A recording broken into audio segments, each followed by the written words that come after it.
Good afternoon, everyone. So we live in a very interesting time. And I'm going to speak mostly from a technology perspective versus disruption in other industries in your life. But if you just take where we are living in technology, you have a convergence of cloud, big data, machine learning, AI happening, right? This is going to create the next transformative businesses that will touch our daily lives. You can take anything. You're seeing the first examples of it. Take Uber, take Salesforce.com, right? Michael Dell recently said it's $1 trillion industry. I think he's underestimating it. Just the businesses that have been created is trillions in itself. You look at the power sector, it's probably a $40 trillion opportunity on how grids become smarter, how you create virtual power plants that on off-peak can store electricity in batteries, how power in this room goes to LEDs, etc. Having said that, how does India create global companies? We have created global companies, just to be correct. You know, I'm not speaking about the unicorns, Flipkarts, etc. They're not real companies today. You know, you have TCS, it's worth $100 billion. You have Infosys, you have Cognizant, you have all these players that have been created out of India. So what you lack is an ecosystem.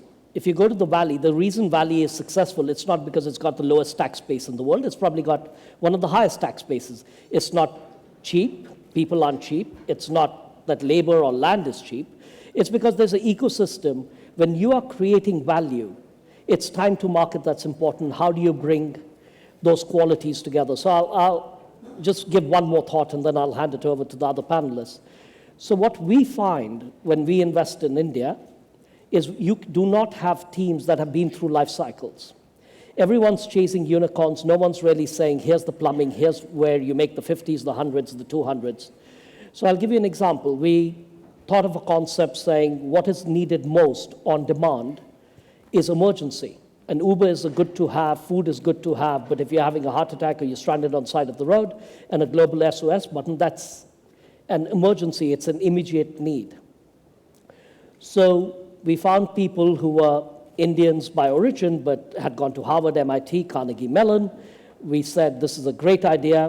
Why don't you move to India and see if you can build a global disruptor out of India, right? So here's a team that understands the market, has come to India. They've already launched in the first year in 1,800 cities, 18,000 providers. They're looking now to launch China, which will be 5,000 cities, 50,000 providers. So I think what's lacking is that first generation of growth, that first generation of entrepreneurs that have been through a life cycle.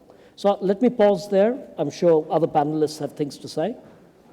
So Amit, do you want to take it from here as to what happened in Silicon Valley and what we can learn from there? Yeah, so absolutely. As somebody who actually lives there, I live in the heart of Silicon Valley. I think there's all of these things that Aashish talked about are very relevant, the ecosystem, the access to capital, the infrastructure. But I think there's the one big factor that I see there, which I think India still needs, is the whole cultural shift.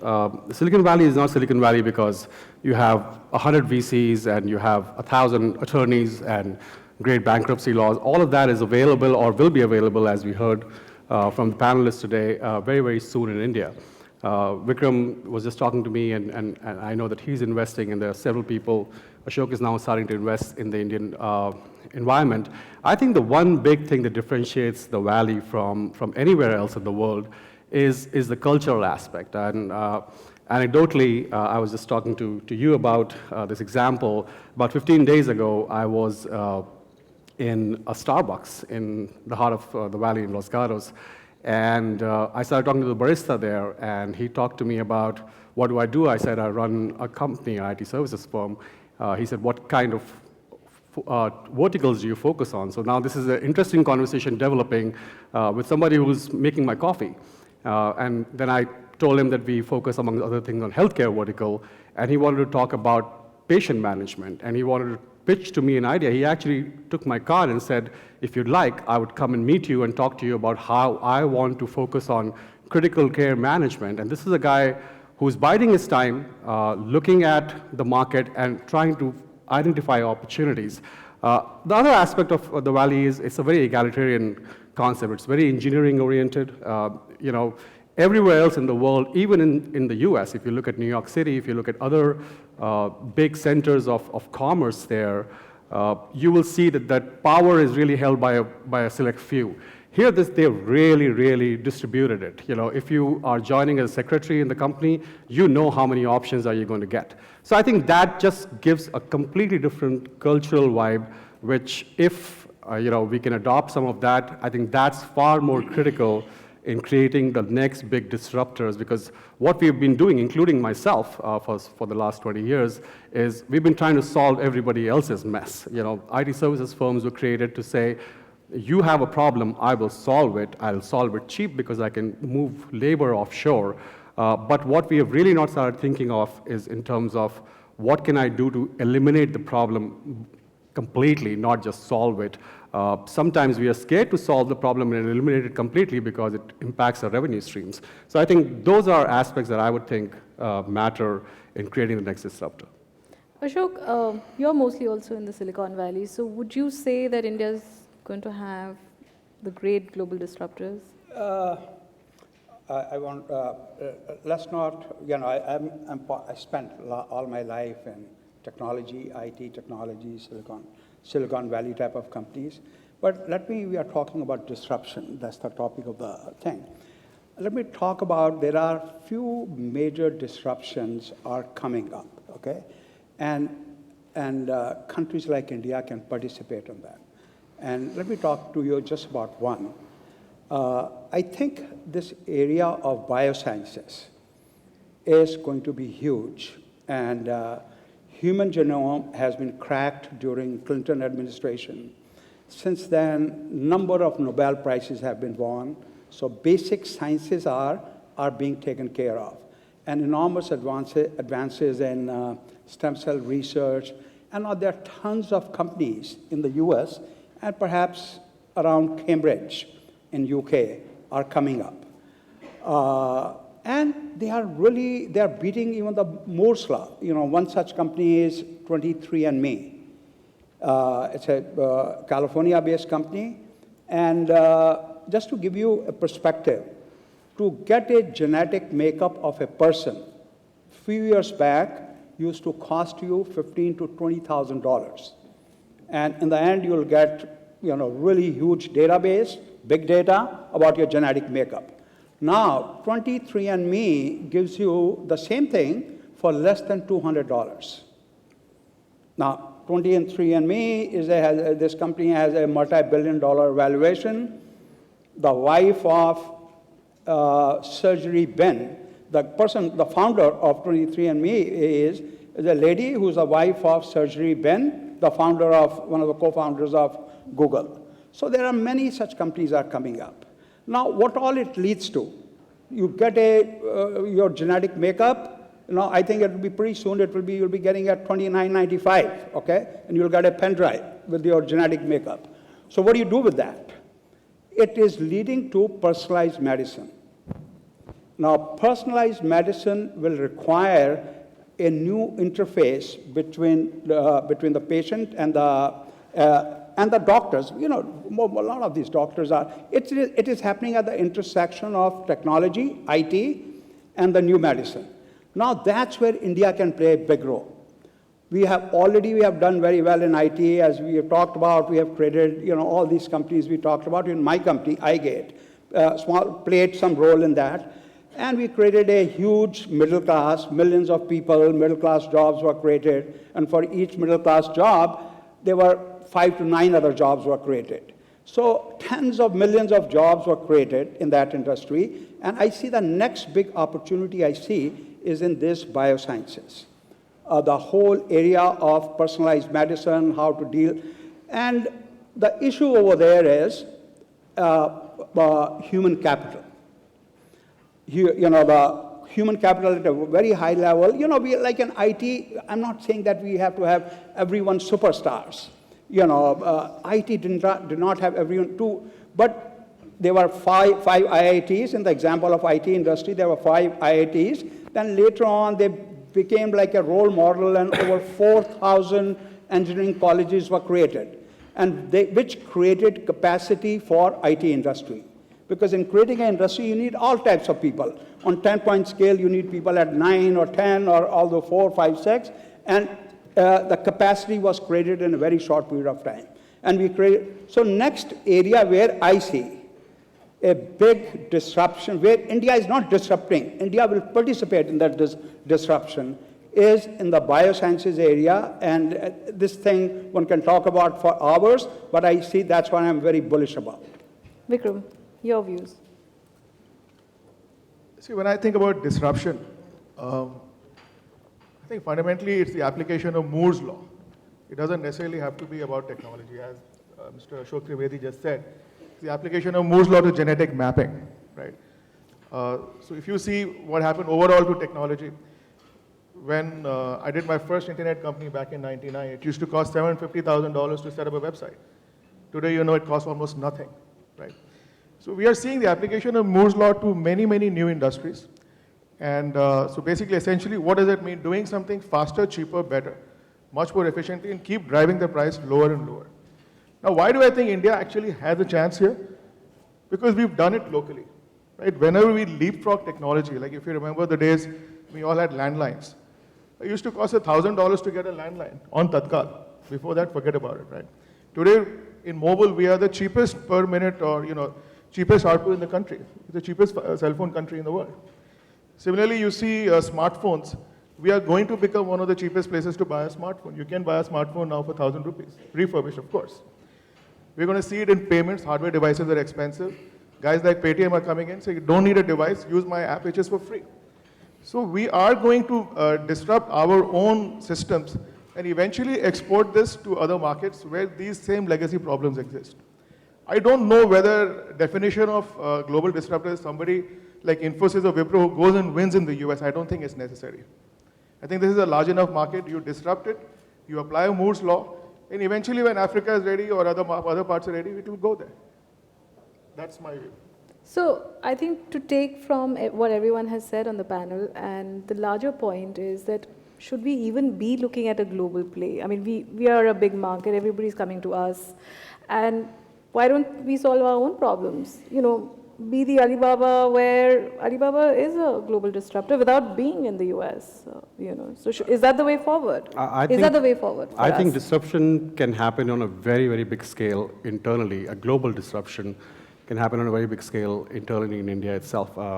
If you just look at some of the statistics that I was going through, you know, just this whole Startup India campaign is supposed to throw up as many as 100 million jobs in the next 10 years. If you look at that and just say those are slightly higher level jobs, but to support those 100 million jobs, you will probably need a lot more infrastructure and a lot more food and grocery outlets and those kind of things. That's probably another 50 million jobs. 150 million jobs, no other place in the world is creating that. I mean, just to give an example, the US creates about 3 million new jobs a year. 70% of them come from the startup market. Here you're talking of 100, 150 million jobs. That this could be the biggest attraction. This could be the disruption of a lifetime for the entire world, because where do I find jobs? The only jobs available are in India. So that's what is going to happen. My son is going to come after his graduate degrees from the US and say the only place I can really put this to work is in Bangalore or in Delhi. And that's what I see as a huge disruption in itself.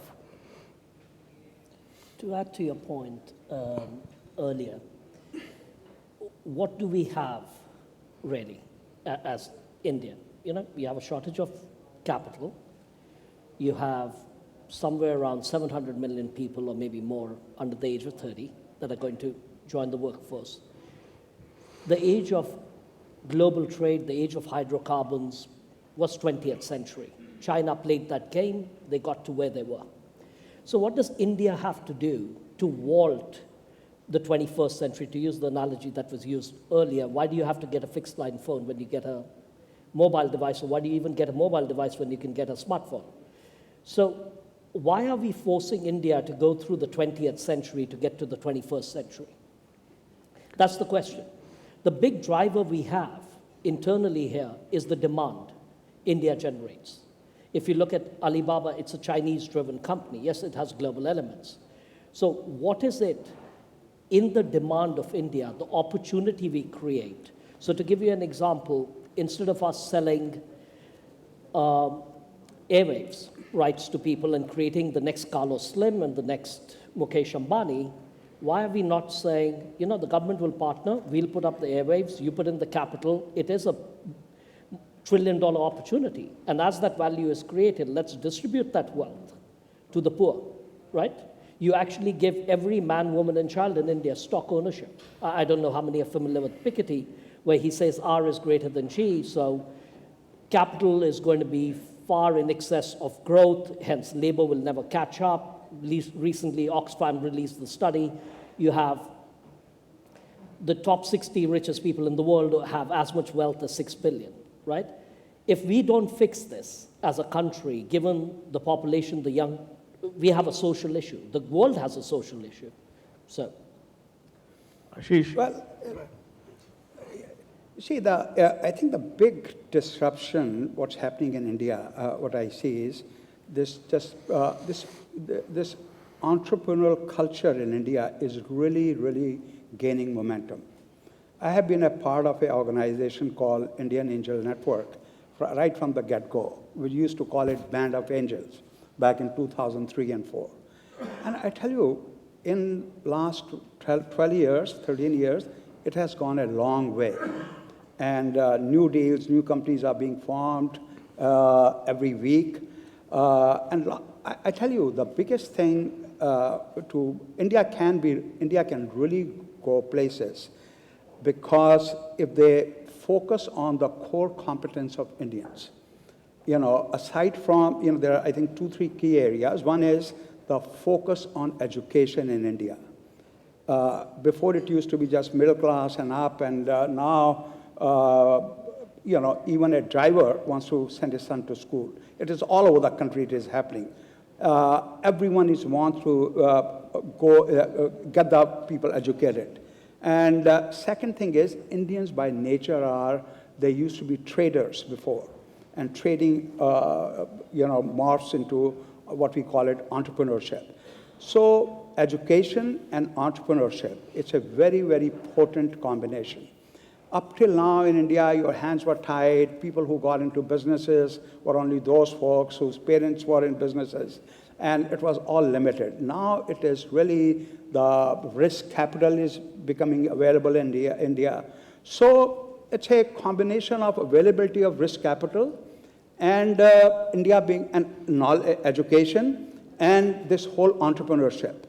This, if it's done right, it can really bring a revolution in itself. You know, 100 million jobs or more. It is, and they can take care of the local needs of the local market. But at the same time, I'm sure they can create products and services which can be exported outside of India. And many of them will morph into very, very large companies. So that's a big disruption. Vikram, you were saying something. I mean, you asked the question whether Indian companies even need to globally disrupt. Yeah. So I think ultimately, when a company is born, it is born to solve a problem, right? And if it finds emulators outside, so be it, right? Uber was born and Ola followed, and then Uber showed up out here. The other day, I received a business plan from a very interesting company in Latin America. I happened to do some business there. It described itself as the Paytm of Latin America, right? So the mobile wallets have been around for the last 15 years in various stages. But Paytm was the first one to really build it into something at scale and really create a new payment network. If you meet Vijay Shekhar Sharma, he'll tell you he wants to compete with Visa and MasterCard, right? So this Paytm guy, I mean, Compete or replace them? Pardon me? I said compete or replace them.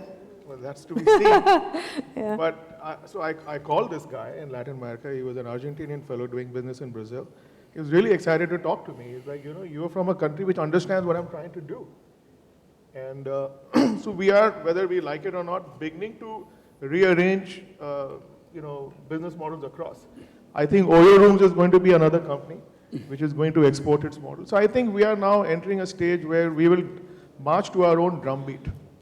Right? So having said that, even today VCs will look at a US clone or a Chinese clone or a clone of a model like that. But I think that shift will happen. It will happen gradually. So I don't think people will disrupt deliberately. I think they will just sort of do something well and do it really well. and ultimately get exported. So it will be more accidental rather than, it's given the market here, how large it is. Amit, your thoughts? Just to echo what Vikram is saying, I think, making everything aligned to what's happening in the United States or what's happening in the developed countries in Europe is, I think, a fallacy. You have to look at what models from India can emerge which can support countries which are in the same state or even a little bit lower in terms of their growth cycles or development cycles. And I think that's where the big disruption could come. Just trying to, I think the definition has to be expanded to not just saying, can an Indian company go and conquer a US market or a US segment or a European segment, but to actually say, what could we do in Africa and what could we do in Latin America, like you were saying? Because I think those are markets which probably understand this very well. It's structurally similar. Absolutely. Also, I think companies which are central to conversations, I think that's what Alibaba has done. I mean, you cannot talk about, e-commerce without mentioning Alibaba and Amazon in the same breath. So I think if an Indian startup was able to achieve that and get that sort of revenue growth. Is that necessary even? My point is, if you are completely dominant in this country, do you even need to globally disrupt? If somebody copies you, that's fine.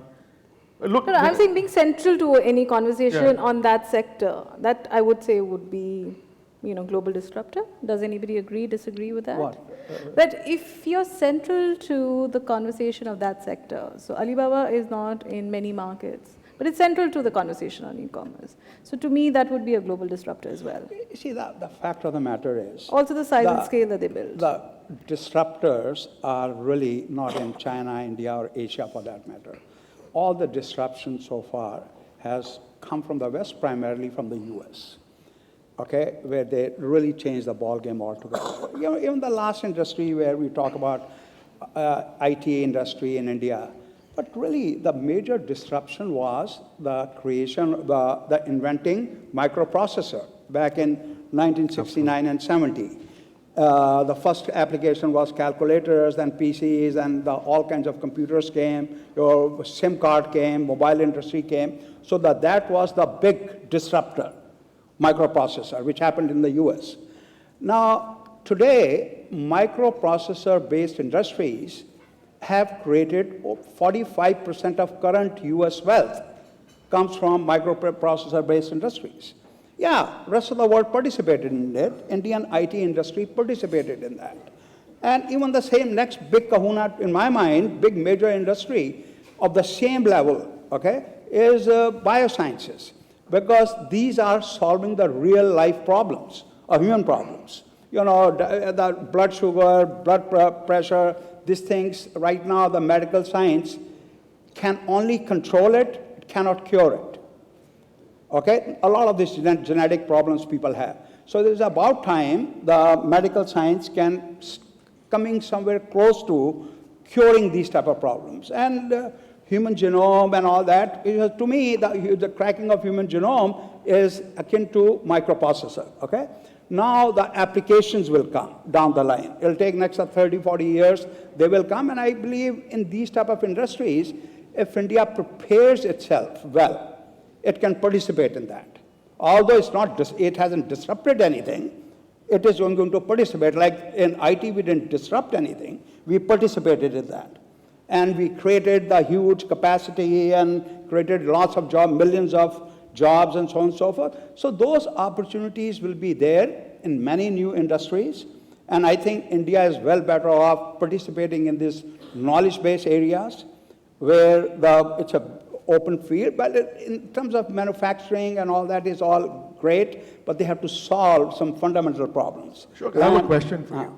How much of this is a function of availability of capital? Like if you see capital available in the Valley. No, the better question should be availability of risk capital. There is a lot of capital in India and all that. You see, the US, the reason in the last 150 years, there are 120 new industries were created. From radio, television, aircraft. I read a book. Most of them came from the US. It's not that the US people are any bright or anything. There are bright people all over the world. It's an ecosystem, what they call it. And they are allowed to fail. It's availability of risk capital is a very important aspect. It's and also the society. Yeah, the social-cultural aspect. Social culture, if you fail, it's no big deal. Absolutely. In the US, if you fail, it's okay as long as you get up, dust yourself and start running again. Yep. Okay? Failure is not but in many societies, you file for bankruptcy, you fail. It's like kiss of death, you are done for your life. Yeah. And Okay. especially in the Indian society. Yeah. You know, Yeah. In the Indian In society, many old societies, Yeah. in Europe, many old societies, that's the problem, okay? So, Also, I think this emphasis on having a good job, I think was, So laid heavy on people. I sense now the risk capital has started beginning to become available. I have invested in early stage companies, or 50 companies in the last 15, 20 years. Now I'm speeding it up, doing some more. But really, it's So phenomenal. are these deal flow. idea stage companies? Are they Huh? idea stage? They are early stage companies, very early stage companies. And then I invest in later stage companies also. What you call it, Series B, C, and all that in venture capital lingo. So I do that, and I see there's enormous stuff happening in India.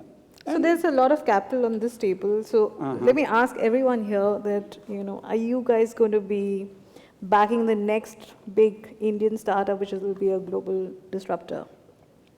Vikram? I don't look at a company whether it's going to be a big disruptor. My point is, are you solving a hard problem?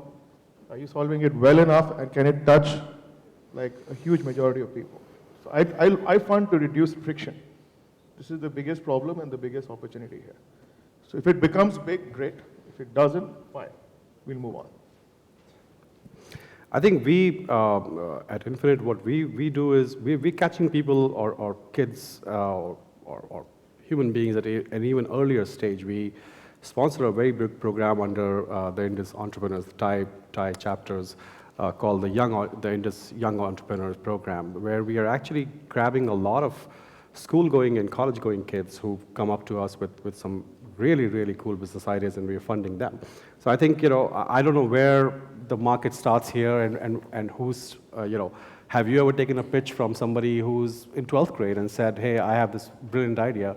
Because that's exactly what Zuckerberg did in his second year of Harvard. I think missing out on that is an opportunity lost. Those are the people who are really in touch with what's happening in that generation. I mean, Facebook is already done and dusted in the 16 to 20 year or 12 to 20 year old crowd. They are onto Snapchat and even. I made that mistake. You did? So there was a founder who wrote to me on Twitter saying that he wants to do an adjusted Airbnb. So I looked at his background. He said, I'm an IIT dropout. So this is like 4 years ago. I was like, okay, whatever. And Airbnb just entered India. That's Oyo rooms. Oh, your anti-portfolio is equally interesting then. So I think, so at Infinite, we recognize that we sponsor a lot of these. We've done more than 15 or 20 of those ideas, which really came from young entrepreneurs who are less than 18 years of age. And that's a very successful program. So I think, you have to look at the entire spectrum. And I don't see any reason why that should not apply here also to find, because, to really create disruption, you have to capture that age bracket. And those are the guys who are going to be the next after the Y generation or whatever the next generation is going to be called, the Z generation. So. Ashish, your thoughts on that? I'll keep on track with what we're trying to say. So one of the themes we've been working on in one of our companies called Cambridge Innovations is how does one find the best innovators, disruptors in the US and bring them to India, and how do you build global disruptors out of India? So to give you an example, we started working with the provost of MIT, Chris Kaiser, on how to take a textbook to a test and authentically assess people. Now, while we were doing that, we needed to figure out an education partner that could look at millions and millions of pages of books and tests. And so we brought them to India and partnered with the Manipal group, right? So my joke is we took MIT to MIT. That's bloody perfect. No one had to change the initials, right? Then there's other social aspects. If you look at the Red Cross or Save the Children, the global charities, they today spend 60 to 80 cents on marketing, to sending you the phone call, to sending you a pamphlet, and that's when they raise money. If you pay for 3 years in a row, it's break even for them. So we are helping create a platform called Cosimo that does the full supply chain. You know, how do you raise money? How do you distribute it? The clients already are Save the Children, Children's Miracle Network Hospital. And if we can make a dent in this $10 trillion industry and help money where it goes, we think it's disruptive, right? I mentioned earlier Stranded, which is Uber for emergency services that's being built out of India. So to Ashok's point, we are very keen on the genome, right? We believe that 90% of all global research on the genome is going to happen in plants and animals. So we are working with Hillspet, which is the largest group in that space, owned by Colgate, to creating a workbench that every medicine, every food that you create, what takes 3 years today, can you actually try and do it in 3 weeks, right? So you use that workbench towards that application. So look, there's many, many opportunities, but that's on a micro scale on what we are trying to do. I think the macro issue is, and I'll leave everyone with the thought, how does one capitalize India? How does one leapfrog India? How does that create a disruption in itself that you have 700 million people that are happier, more satisfied, and better people in the world? Otherwise, India is going to create social disruption, the likes of which you've never seen. So, closing thoughts, what I'd like each of the panel members to say is, I mean, you've said biosciences, but any specific sector where India can shine, where you think we are really going to see the real? See, I think this is like the Cambrian phase of the evolution, right? This is pre-Ice Age. You have a lot of natural resources, nutrients available. So you will see creatures of different forms come up. And ultimately, something will happen so the efficient survive. Similarly, I think I do not look to try and mold one direction or the other. This country has always succeeded despite the government, unlike China, which succeeds because of the government. I think if you get out of the way, if you get government out of the way, and let these people do what they need to do, and as long as we can put capital behind them, we'll be fine. So I think rather than predict the future in terms of what will happen, I like to look at a problem at a time. If we're solving a big problem, we should back these guys. So to me, I think, the earliest disruption in the entire industry came from India in the 5th century. If there was no zero assigned to a null value by Aryabhat, none of this would have been possible. So I think are Indians capable of creating global disruption? They are. They've always done that. I agree with a lot of what Vikram said. I think if the government gets out of the way, and the IT industry in India thrived in an environment where the government was very much in the way. So with all of these new initiatives that we see or hear about, Make in India and Startup India and all of the great stuff that's happening, by all means, I think there will be not just one, but several global disruptors coming out of India. Ashok? You see, in terms of disruption and entrepreneurship, I think entrepreneurship up till now, by and large, has been a U.S. thing, and what I see is going to happen down the line is Asia is going to participate a whole lot. The only other country where really entrepreneurship is happening is in Israel, aside from the US, big time over there. And it'll start happening at a very rapid pace in Asia also. And the country where it'll happen at a very rapid pace will be probably in China also. India, it is already happening. I already say it, and this whole initiative of Startup India, I don't know much about it. I was in the US, but I think it was a good initiative. I don't know whether some legislation is going to come out of it or it was just an announcement. But in China, it is going to happen big time. The reason for that is they have this Alibaba, Jack Ma, the founder of Alibaba, he's like a huge role model for Chinese young people in China. Tencent's founder. There are 3-4 major internet companies which have come up in the last 10, 15 years. And I tell you, these role models in a country play a huge role in creating an industry. In India, the same thing is happening. You know, the very successful startups or some old IT companies, they were role models, and a lot of industry has started. So I think India, China, Israel will also play a huge role in creating disruptive technologies, disruptive business models going forward. Okay. Aashish? To sum up, look, India has to vault. There's every space you look in India, and I'm just speaking about India. Hopefully, you don't need to globalize, but you should. You look at the food sector, it is still less than 2% organized, right? Huge disruption can happen there. Look at retail, same thing. Look at transportation, electricity. You pick any sector, but what do you have? You have the demand. You have captive demand. Now, why are we trying to use the same 20th century methods to get to the 21st century? Is there a better way? Let's think it through, right? Can you leapfrog? Can you get to a better place on your own? Can you use technology to stop complaining about the government and circumvent it, just get around it? And essentially, if you put the right frameworks in place, the government gets redundant at some point, right? You're getting the technologies. Now, the question the political class has to ask is, do you want to build 30 kilometers of roads every day? Or do you want to build 300 kilometers of fiber, right? Because there's limited money. At the end of the day, there's so much disruption going to happen in India alone, both for the good and for the bad. It's going to happen right here at our doorstep, right? We have 700 million people under the age of 30.